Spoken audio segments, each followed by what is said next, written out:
Hey, I didn't see you there. Welcome. It's nice to have some people around because it's sort of lonely here. My name's Lance. I'm the curator of ancient Near Eastern cultures here at Museum of the Bible. I was just wandering around, coming to one of my favorite objects.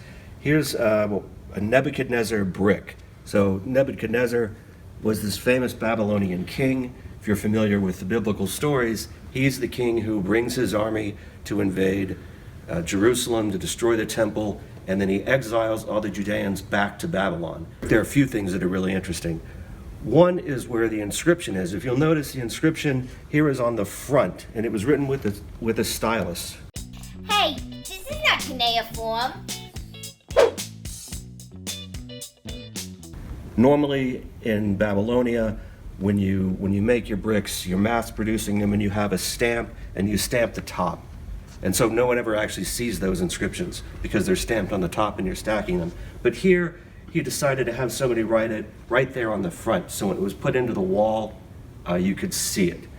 This inscription, the brick, was celebrating work on the palace in Babylon, the Babylonian palace. Nebuchadnezzar was known as being a builder.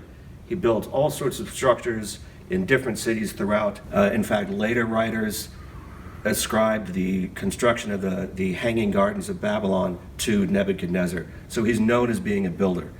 Another thing I really like about this, and if you'll look, you'll see that on the top is bitumen.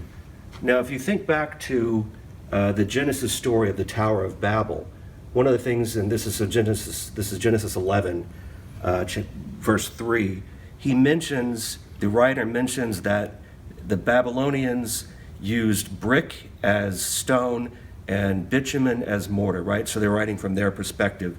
But here we see right here in action the mud brick and then the bitumen right here on this item. So it's really cool.